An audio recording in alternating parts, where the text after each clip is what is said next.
Bienvenidos a una emisión más de Sí o No, un podcast sobre cine. Como todas las semanas estamos acá, de mi parte de Martín Imer, que me pueden encontrar en La Vida en un Cine y también en Canelso.uy, y de otro lado, como siempre, a Seba Lazarte. Contanos dónde te puede encontrar la gente.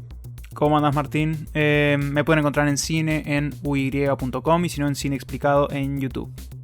Perfecto, vamos a arrancar porque hoy tenemos dos películas que en cierta forma son las dos caras de una misma moneda. Y también son dos acontecimientos que se unen en este fin de semana en dos instancias distintas. Por un lado, las dos comparten la misma casa productora, que es Netflix, pero mientras una se estrena directamente por lo menos en nuestro país, ¿no?, en las pantallas de Netflix, la otra cuenta con un estreno en salas, con una ventana de, creo que son 2 semanas hasta que se estrene en la plataforma.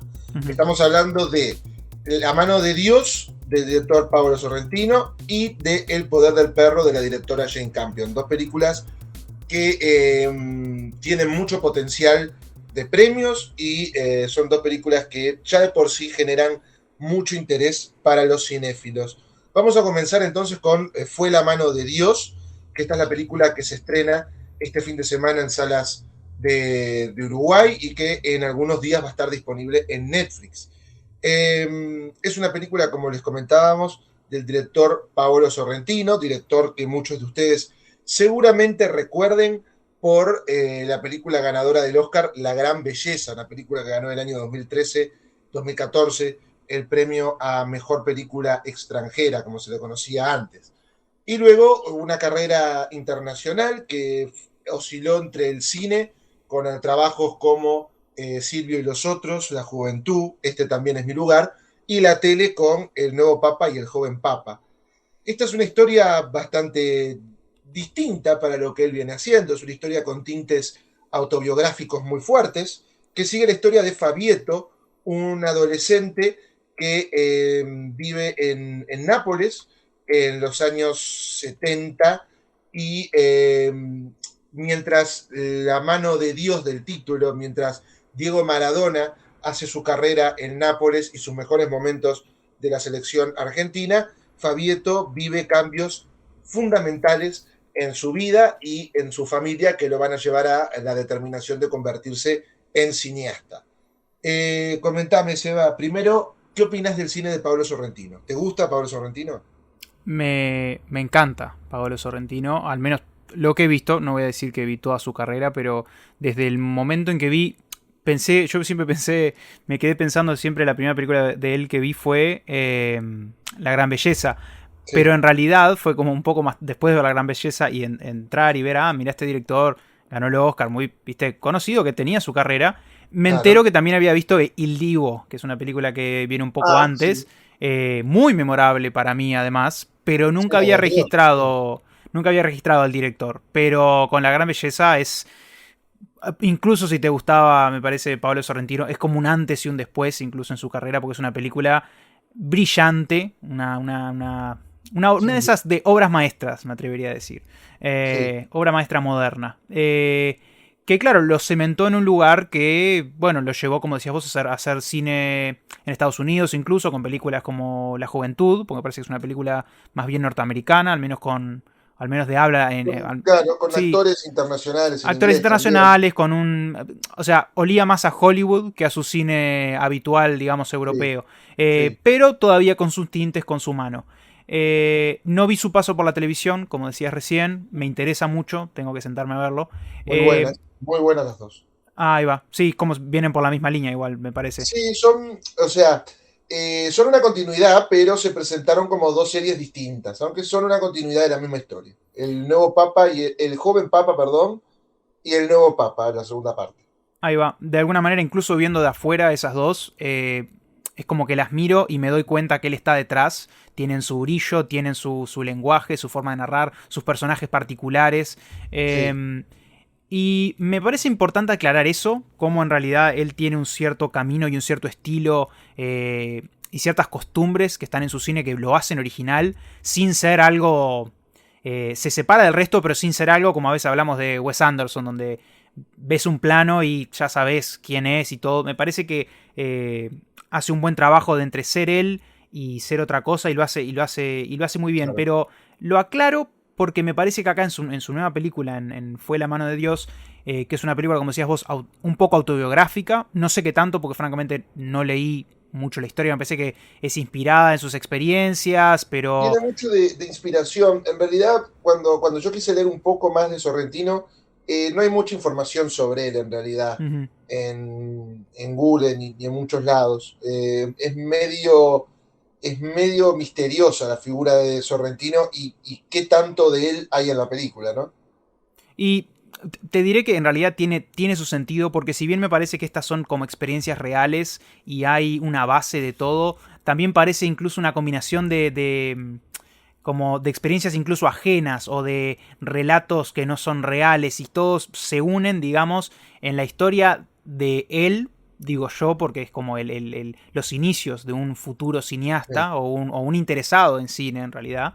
eh, que son como muy... O sea, justamente yo ni siquiera recordaba que era algo autobiográfico y a medida que empezaba, a medida de que la veía funcionar la película y veía el icono de Maradona una vez más, que eso sí, que sé que es un icono que le importa mucho y que lo ha puesto en otras películas, de hecho, ahí vi inmediatamente lo autobiográfico y no me quise enterar de qué más, qué dato es, qué no es, porque me parece sí, una película que sin necesidad de los datos, sin creerse la historia o no, me parece que transmite toda la parte de pasión que podría tener la autografía de un cineasta como es él, complejo, con estilo y con su propio lenguaje. Pero hablando un poco de lenguaje, lo que más me sorprendió fue encontrarme con un trato un poco más cálido y menos brilloso, un poco menos estilizado sí. y un poco más serio en cómo trabaja, digamos, algunos elementos que son comunes de él, pero me parece que hay otro gusto acá. Es que vos estabas diciendo que transmite muchas cosas y creo que la palabra fundamental para mí en esta película es que transmite autenticidad. Ujú. Es una película muy auténtica en cómo respira, en cómo se mueve. Tiene un ritmo muchísimo más pausado que las otras películas de Sorrentino, que por muchos momentos van en un ritmo un poco más lento, pero por otros van con un estilo casi de videoclip, Ujú. que también lo acentúa la música a veces electrónica que suele poner en sus películas, que acá no está casi presente, es música mucho más de orquesta. Eh, pero hay muchas cosas, hay muchas codas del cine de Pablo Sorrentino que no están presentes en esta película, porque yo creo que están dejadas de lado justamente para permitir esa autenticidad a la hora de reflejar un mundo y unos personajes y también para mostrar cómo él se encuentra a sí mismo como cineasta, ¿no? Ujú. Me parece, claro, vos lo decís auténtico, me parece bien. Yo lo llamé cálido si querés, porque no sé, me dio calidez y que hizo, sí, reales o verdaderas o creíbles, lo que son en realidad una serie de casi viñetas Sí, eh, en una historia que en realidad, claro, como la contabas vos, no hay demasiado argumento o conflicto, simplemente es la vida de un joven donde hay unos ciertos acontecimientos a su alrededor, excepto uno muy específico que lo cambia un poco en su vida, pero más allá incluso de ese, son unos cuantos acontecimientos que lo van llevando por el camino a ver, es una... Es un género, no me está saliendo. es Un una coming of historia de age, coming of iniciación, claro, age, es un claro. coming of age, es un coming of Exactamente. age. Es un coming of age, pero muy particular, porque me parece que se queda más que nada en las lecciones, en las partes donde el personaje descubre sus pasiones, sus Sí. intenciones, qué quiere ser, qué no quieren ser los demás, y qué es lo que él sí aprecia. Incluso, y claro, todo eso con ciertas viñetas, algunas más bizarras que otras, algunas más Algunas, dramáticas que sí, otras. ¿Cómo, perdón?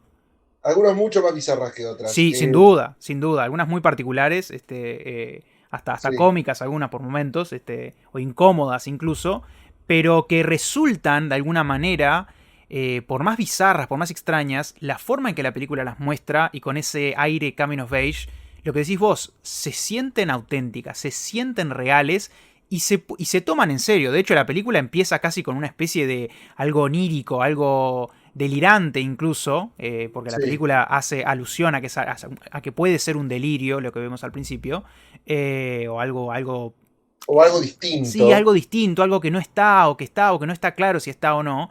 Eh, pero justamente la película, la calidez que tiene, hace que uno se tome en serio esas cosas. Y a veces con Sorrentino, en su frenético brillo, que es fantástico y es genial y transmite muchas cosas y dice muchas cosas, a veces a mí quizá me cuesta entrar a todo eso desde un lugar cálido y no desde lo frío, el Sí. estilo y tal. Es otro Yo, registro acá. claro, yo suelo comulgar con Sorrentino en casi todas las oportunidades. No todas me parecen tan buenas. A mí justamente eso que decís, ¿no? A veces es tan excesivo y es tan excéntrico que yo me alejo de ciertas cosas. A mí la película de Sean Penn, Este es mi lugar, no es una película que sea muy de mi agrado. Me parece una película que justamente se le va la rosca al exceso. Y también como que quiere ser un París, Texas en ciertas cosas de la fotografía y no lo borda muy bien. Pero es un director que con esta película creo que no solo confirma su propio estilo artístico, sino que además creo que logra abordar muy bien una cosa que es lo que vos opinás. Él siempre tenía como una cosa de excesos. Era un exceso para un lado y para el otro. Y acá camina por una línea muy fina todo el tiempo entre lo nostálgico, entre lo fantasioso, entre también lo que es lo grotesco y lo adorable. Todo el tiempo una línea muy fina, en un tono muy fino, de la comedia al drama, que muta de una manera muy natural también, porque uno está viendo una escena cómica y de repente pasa una escena terrible, Ujú. pero nunca está fuera de tono lo que está pasando. Eso me parece que es una cosa que Sorrentino tampoco había logrado antes con tanta discreción, con tanta fineza al menos. Sí, yo creo que uno lo ve, a Sorrentino se lo ve acá en esas combinaciones, en esa posibilidad de combinar registros y tonos y que todo más o menos esté dentro de una película que funciona con todo eso, con esas, lo que te digo, a veces personajes que a veces desaparecen o elementos bizarros muy particulares y puntuales que son como parte de su cine, un personaje que de hecho no aparece casi toda la película pero sabemos que existe, Sí, es como una cantidad de elementos unidos que yo sé que provienen de él, pero la forma en que los trata es un paso, digamos, un escalón más abajo de la forma en que lo suele ejecutar, donde lo que decías vos, lo frenético y lo a veces posiblemente frío. Sin dudas es una película cálida porque me parece que viene no solo del corazón, sino que viene de la importancia que él tiene, o al menos me parece que quiere demostrar que tiene, sí, sobre las pasiones.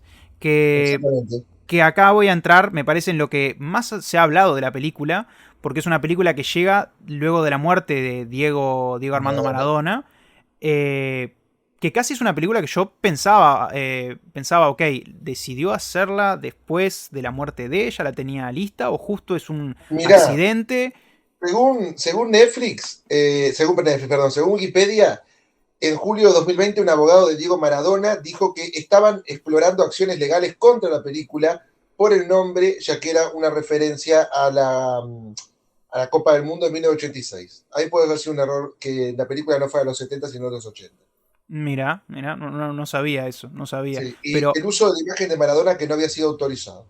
mira, claro, ¿ves? Entonces, de alguna manera, todo eso, por eso te digo, no sé si es un accidente o cómo se dio de alguna manera, pero digamos que llevó a la película a centrarse mucho en esa figura que está acá y que a mí personalmente me asustaba la forma en que se tratara esa figura, porque es una figura compleja, que es una figura que no es tomar a la ligera, que puede ser muy interesante, pero que no es para tomarse a la ligera, y me parece que la película la utiliza de una manera que a mí personalmente me sorprendió. Entiendo de dónde viene, pero me parece que la utiliza muy bien porque su lugar en la historia es como incuestionable. Más allá de la figura que sea, el lugar que tiene en esta historia es Sí. incuestionable y refiere a un elemento justamente de pasión y hace al personaje de cierta manera y a todos los demás que están a su alrededor que me parece que es quizá un uso de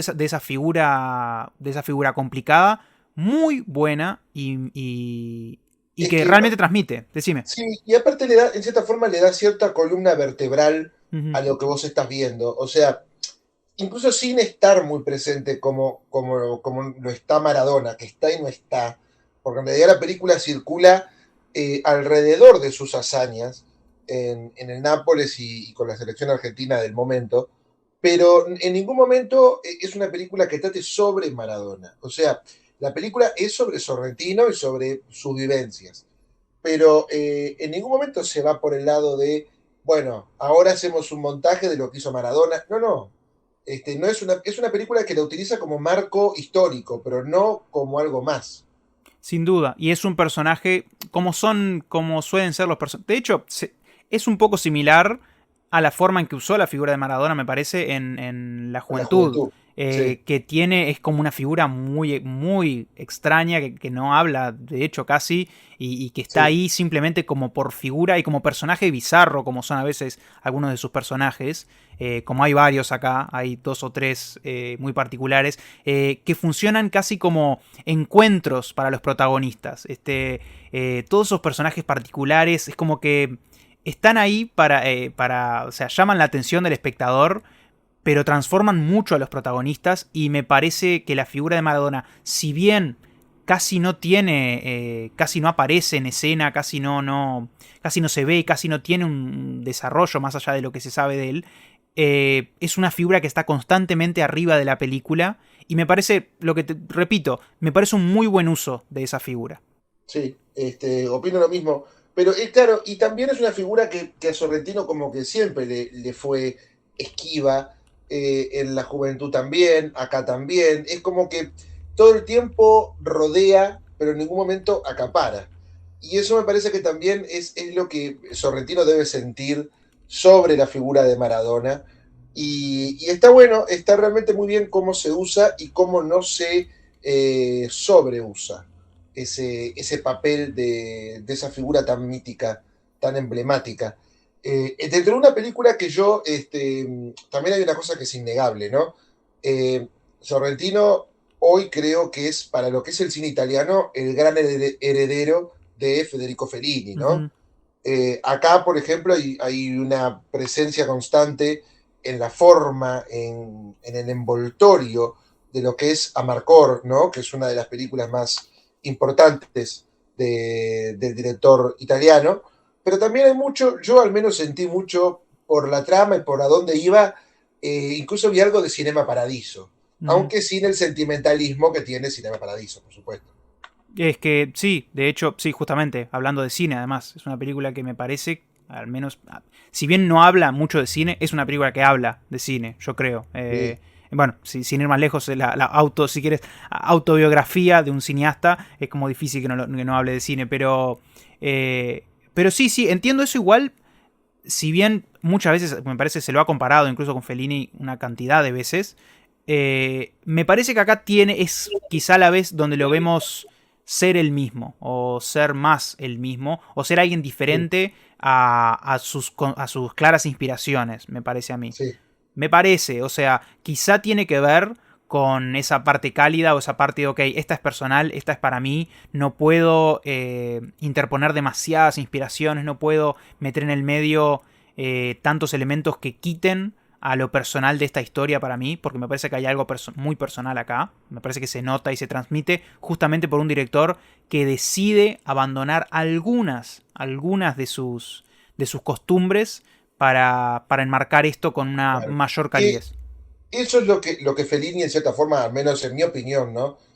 Fellini no siempre lo lograba. No siempre Fellini lograba él bajar su nivel de excentricidad para mostrarse el mismo. Tampoco lo quería. Él siempre gustaba, tenía un arma circense, gustaba más del misterio y gustaba más de la excentricidad que del hecho de que la gente lo conociera humanamente, ¿no? Incluso en sus películas más humanas siempre hay un toque de extravagancia. Y acá me parece que si bien hay algunas extravagancias, son muy puntuales y son para reforzar cosas que en definitiva terminan siendo muy humanas.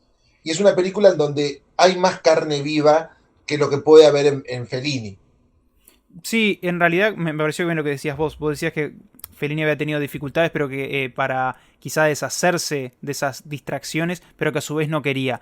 Lo que hace Sorrentino acá me parece que es justamente algo por querer hacerlo. Yo creo que después de esta película va a volver a lo que hace siempre. Sí, obvio. Por eso me parece que, veremos, el tiempo lo dirá, pero justamente por eso que pienso yo, de haber visto quizás sus películas, justo las previas, o sea, que se aprovechan mucho de sus costumbres y sus estilos, me parece que va a volver a eso. Y el hecho de que abandone un poco acá, me habla un poco, me transmite el cariño que tiene la película. Me parece que la película lo transmite muy bien, sin dejar de ser él, por supuesto. Claro, es que es estimulante. Sobre todo, yo no sé si vos habías visto la última de él, que en Italia se había estrenado en 2 partes y acá internacionalmente nos llegó una versión que estaba Sí, Loro, ¿puede ser? Loro. Ajá, Sí, sí. que en español se llama Silvio y los otros, que son de Berlusconi. Y esa película ya mostraba ciertas limitaciones y cierto agotamiento de ese estilo. Era Ujú. una película que podía haber sido muchísimo más incisiva y se quedaba solamente en lo superficial, en las fiestas, en el exceso, en las mujeres, y no iba a la política, no iba a lo profundo de Berlusconi, no iba. En realidad era una película casi tímida, que de un director que podía retratar tan bien, como lo hizo La Gran Belleza, la fealdad detrás de la opulencia, Ujú. se quedaba con gusto a poco, quedaba muy con gusto a poco. Pero creo que sí, es como decís, creo que es un regreso muy potente a un tipo de cine que él creo que nunca había hecho. Es un regreso a un cine íntimo. Y es muy admirable eso y es muy respetable, además de ser una experiencia visual fabulosa, como siempre suelen ser Por las supuesto. películas de él. Por supuesto, visualmente, sí, sí, es alguien que no tiene, no tiene rival. De hecho, No, voy a decir rapidito nomás, ya que estamos hablando de la temática Netflix, sí, debo decir que es una película que justamente me alegra que Netflix, si bien a veces produce y hace cosas que realmente no me gustan para nada y que responden a un elemento de reproducir y producir y producir y producir y secuelas y etcétera, etcétera, etcétera. O sea, una fabricación fría de cine. Me gusta que esté dispuesto que se esté dispuesto a producir películas como estas, que de hecho, bueno, autobiográficas, como fue de hecho Roma para Cuarón, otra película también. autobiográfica que Netflix estuvo dispuesto como a producir. Puede que sea una decisión de, ok, necesitamos prestigio, vamos a traer a directores que son buenos, ok, sea cual sea la razón, está produciendo y está estrenando a vista de todos en una plataforma enorme una película tan buena me parece como esta y tan personal incluso. Y sobre todo, también está haciendo lo suficiente para que las películas lleguen a cines. Ujú. Esta es una de las 2 películas que están confirmadas para estrenarse. La semana que viene hará lo mismo No miren arriba del director Adam McKay. Y son películas que tienen mucho potencial para premios y también tienen mucho potencial para hacer experiencias visuales en la gran pantalla, que eso también es lo que vale la pena, ¿no? Que más allá de que Netflix es una plataforma más enfocada en el visionado individual, en home viewing en casa, también está haciendo estas producciones sabiendo que pueden tener potencial de cine y no se niega totalmente a la idea de que se vean en el cine. Estoy de acuerdo. Y de hecho me parece que es una película que se aprovecha muchísimo más en el cine, que proyectada es algo precioso que yo no sé si viéndola en televisión desde mi casa me hubiera dado el mismo efecto, al menos Sí. yo creo que Sobre no. todo el mismo magnetismo que cuenta las cosas. Sin duda, sin duda. Yo creo que hace un poco la diferencia. Entonces, sí, como decís vos, es apreciable eso. Perfecto. Entonces, para cerrar un poco esta primera parte, ¿fue la mano de Dios, sí o no? Sí, sí, sin duda, me parece. El sorrentino en quien confío, pero desde otro lado, de un lado un poco más personal, un poco más cálido, es un sí. Coincido. Era una apuesta para Sorrentino y creo que está muy bien bordada. Pero vamos ahora al otro estreno, ya que mientras Fue la mano de Dios en cine, en Netflix también está la película El poder del perro. Esta es una película bastante sonada también para premios y bastante especial, ya que es el regreso después de varios años de la directora Jane Campion al cine. La directora había hecho la película Bright Star hace ya varios años y luego se dedicó a la televisión también con las miniseries Top of the Lake y su secuela, y ahora vuelve al cine con este western bastante particular que habla de dos hermanos, Phil y George, que a pesar de compartir el rancho y compartir la profesión, son totalmente distintos, ¿no? George es un hombre que se casa con una viuda del pueblo, a la cual le dedica todo su amor, su afecto, es un hombre muy cariñoso y tierno, mientras que Phil es un hombre despiadado que no toma con ningún agrado la noticia de la boda y decide torturar psicológicamente a la pobre viuda. En este juego, también bastante psicológico y bastante siniestro, se suma el hijo de la viuda, un chico muy particular, muy silencioso, con el que Phil primero entabla una enemistad y luego termina tratando de conquistarlo para alejarlo de su madre y que también sea un peón en ese juego psicológico cruel que juegan todos los personajes de esta película. Vamos a comenzar directamente diciendo que yo disfruto del cine de Jane Campion. A mí me gusta Jane Campion. Yo personalmente, no te voy a mentir, nunca había visto una película de ella. ¿No viste el piano? No, yo sé que es un error acá, yo sé que sí.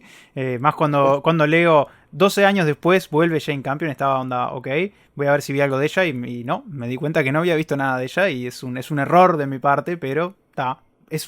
Entro fresco a esta experiencia. Sí, entras sin saber por dónde adentrarte. Yo lo primero y principal que puedo decir es que esta es una película muy Jane Campion. Esta es una película en la que no se abandona el estilo, no se abandonan las formas. Jane Campion me parece una directora eh, muy sensorial.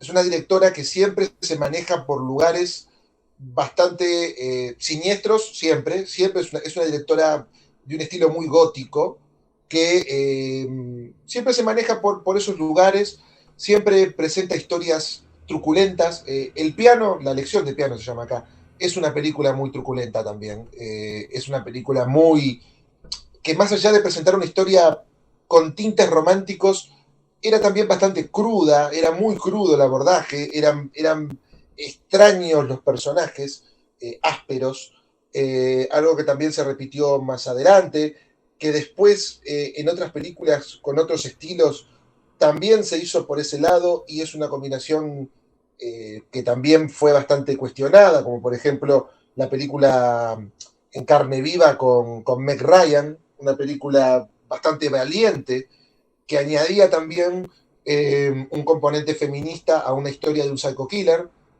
También una película que se valoró muy mal en su momento y se está revalorando muy bien ahora.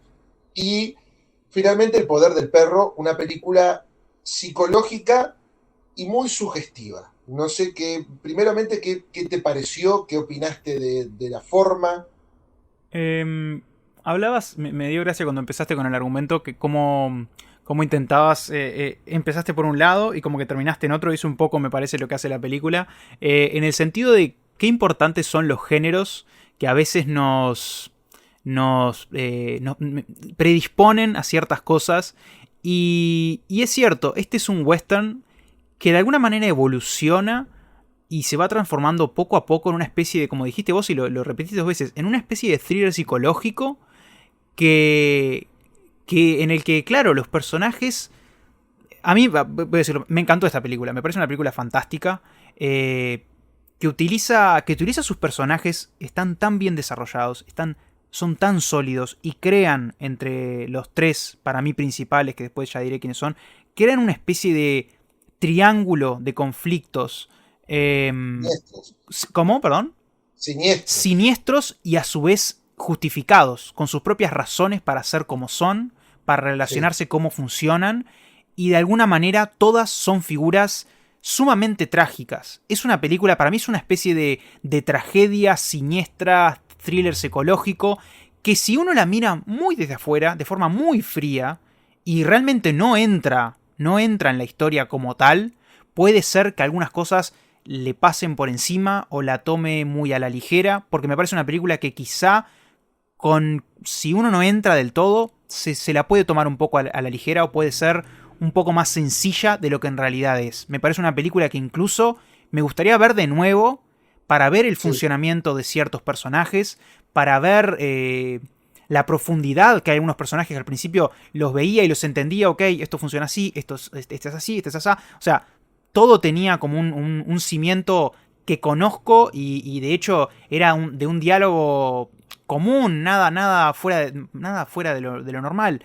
Pero es una película, como te digo, se transforma, que una vez que se abre a cosas siniestras, se abre a cosas muy complejas y deja al espectador, al menos a mí me dejó, en una encrucijada entre personajes muy ambivalentes, muy entre una cosa buena, entre una cosa mala, entre producto de ciertas cosas, entre productos de otras, entre engaños, entre... Es una película muy compleja y realmente fantástica. sí.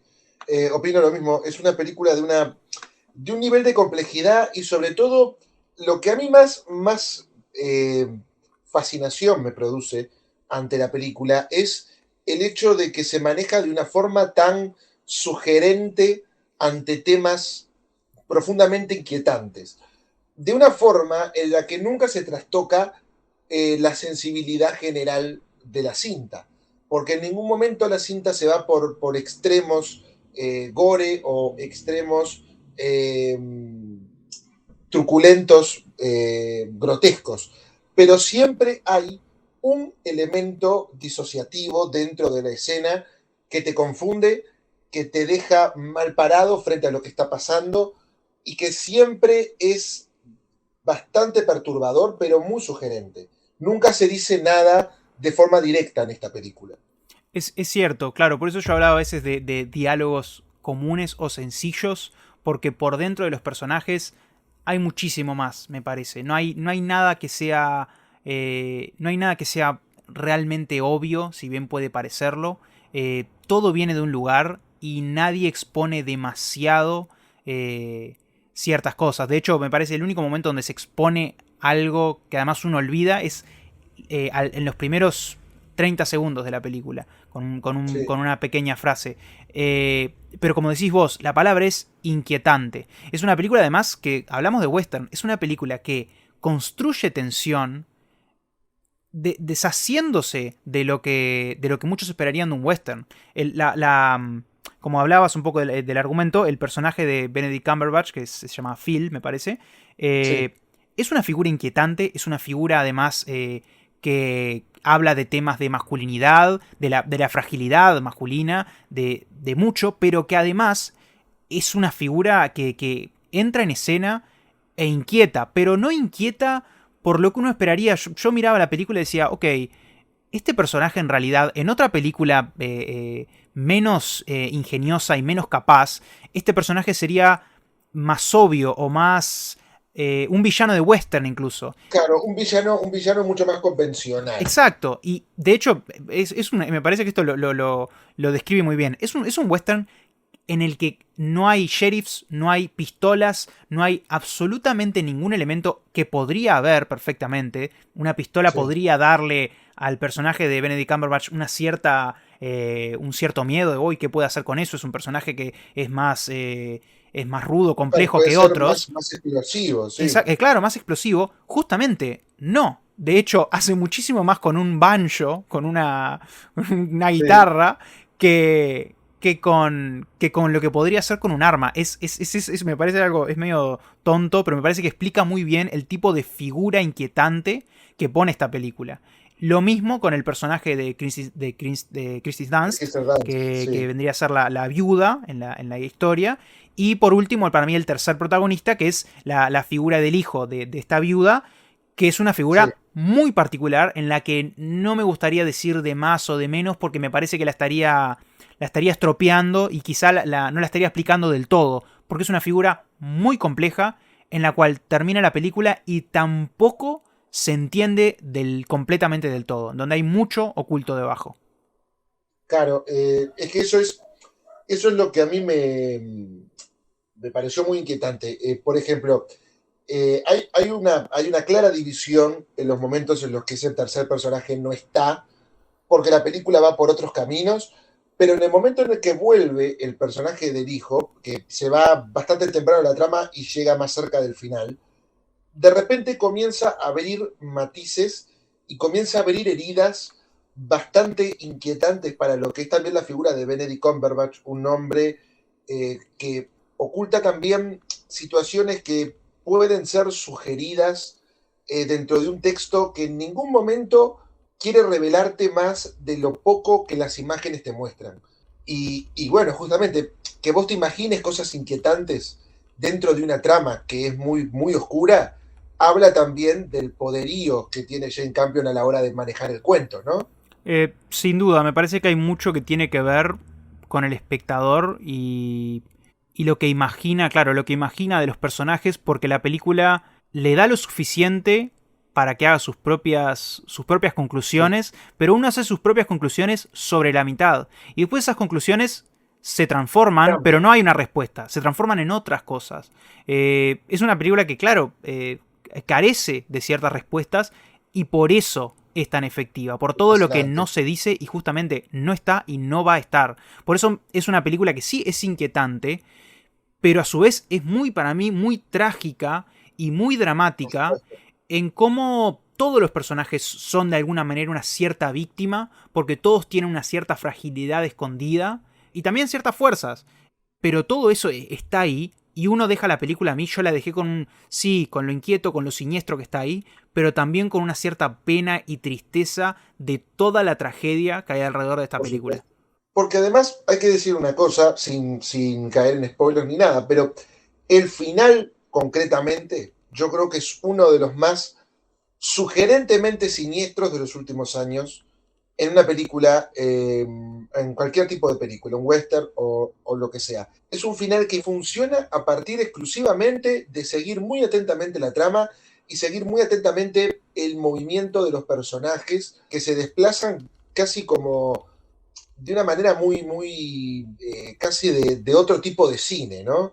De un cine casi musical, por cómo se manejan estos personajes en la escena, por cómo se mueven, cómo son sus movimientos, los objetos que se entregan. Es una película que, más allá de que se maneja con un cierto ritmo y con un cierto tono sensorial y totalmente libre, todo lo que está pasando en la escena está profundamente calculado para que el espectador se lleve cosas, aunque sin asumir nada.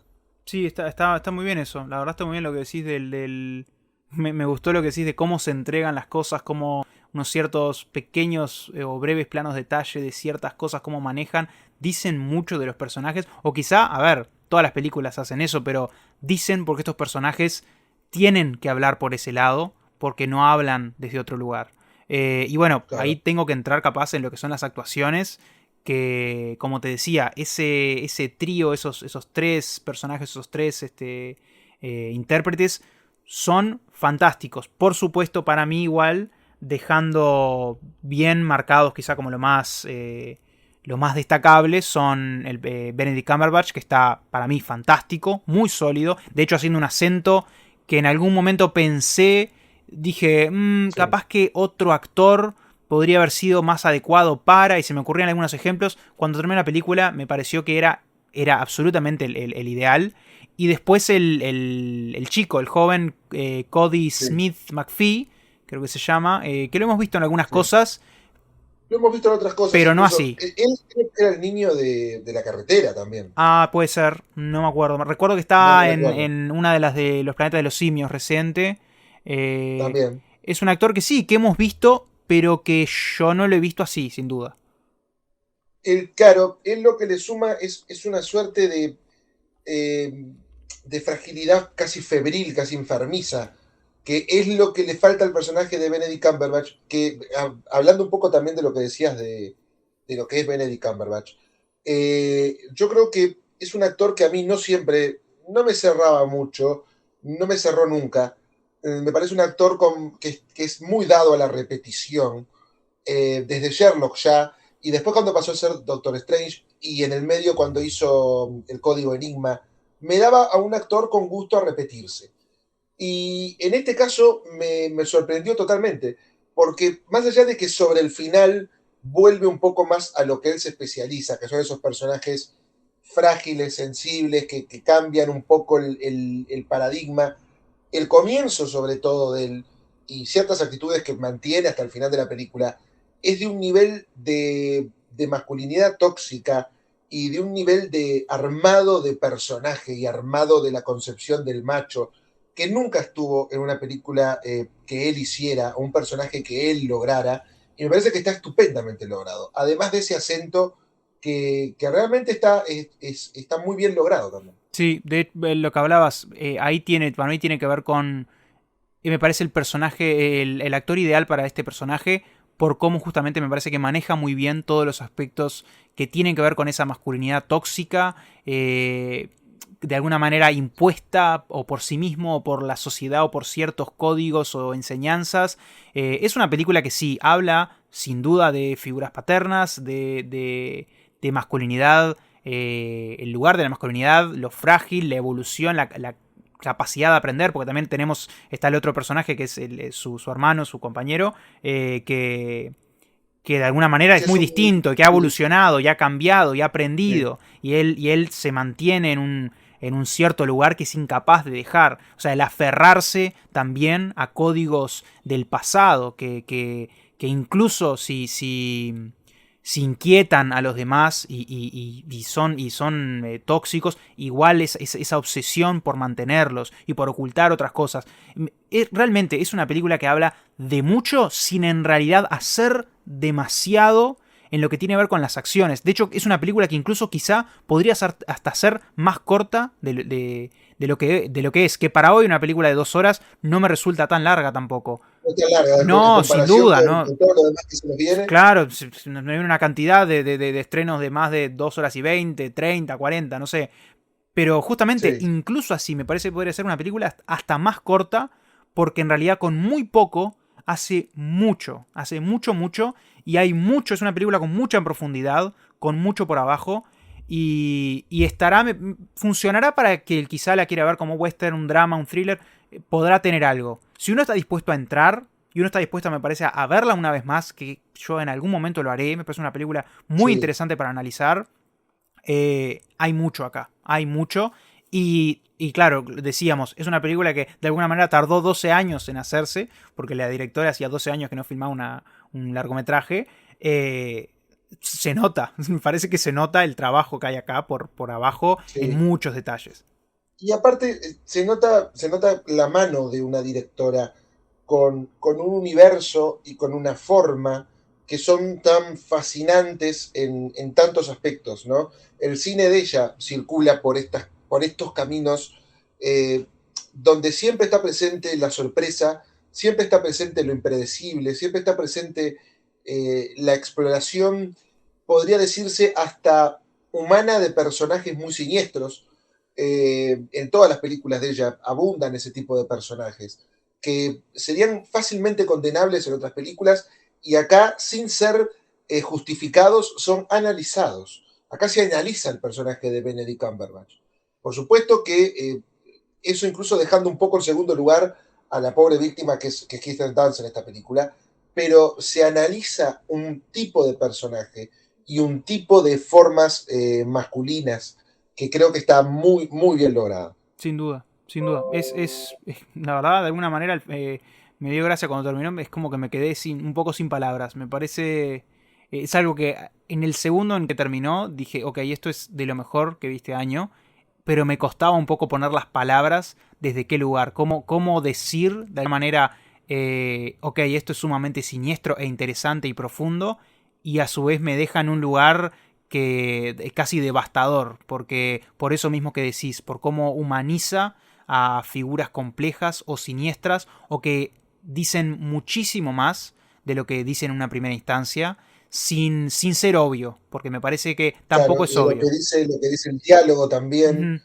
o sea, se eleva mucho más de lo que está presente a simple vista y es también una experiencia muy compleja, muy compleja. Sí, es muy compleja. Es que es algo que además vemos poco. Thriller psicológico. No es común, y menos en el western.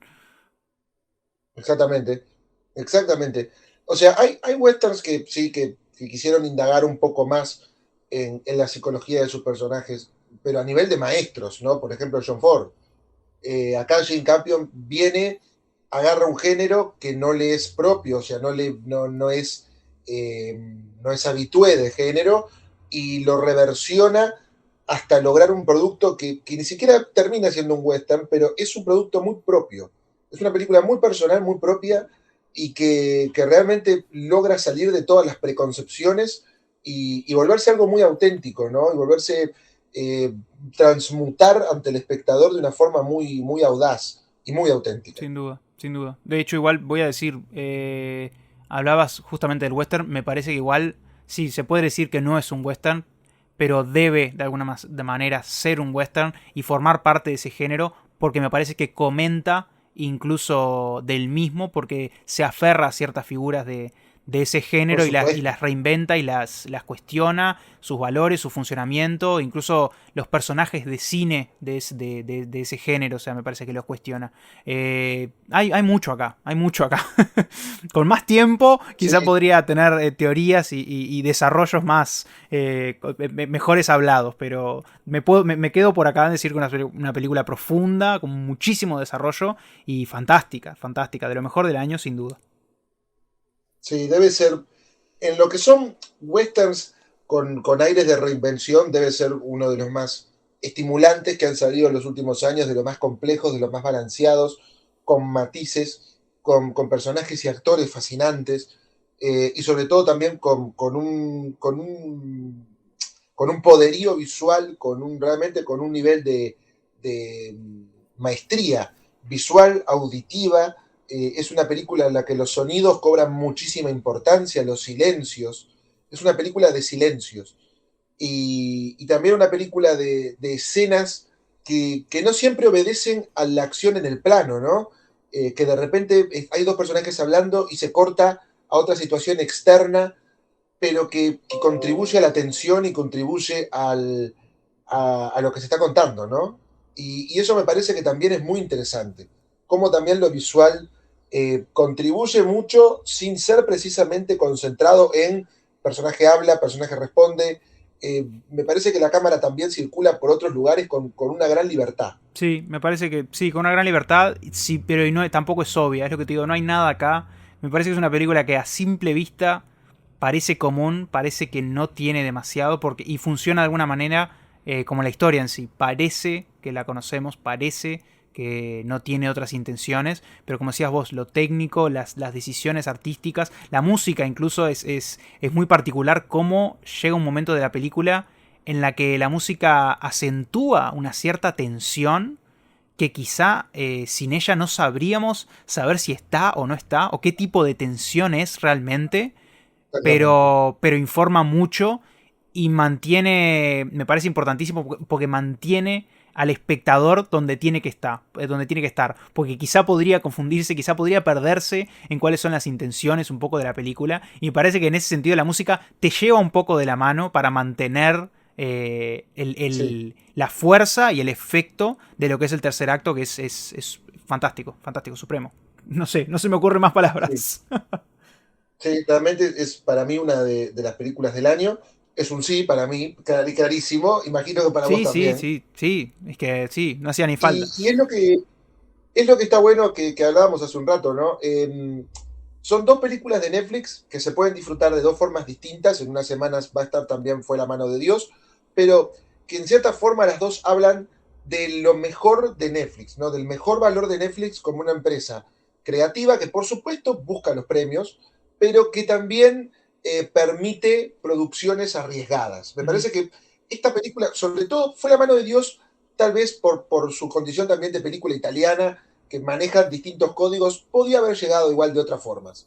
Pero el poder del perro me parece que no hubiese llegado si no hubiese sido por también Netflix llegándola a tantos lugares masivos y imagino que también contribuyendo a la producción. Sí, no hubiera sido quizá tan fácil como posiblemente pueda haber sido. Capaz que fue difícil, pero me parece que sí, es una oportunidad. Sí, está bien que dé estas oportunidades, que incluso en esa búsqueda de premios y tal, se atreva a ir a algo que incluso otras productoras en busca de premios y lo que fuera, incluso así me parece que a veces no se arriesgan a películas como estas que tienen mucho, si bien por fuera puede ser que no tengan tanto. Y igual me parece que es una película que se ha entendido y está teniendo una recepción fantástica, genial. O sea, es una buena respuesta que ha tenido.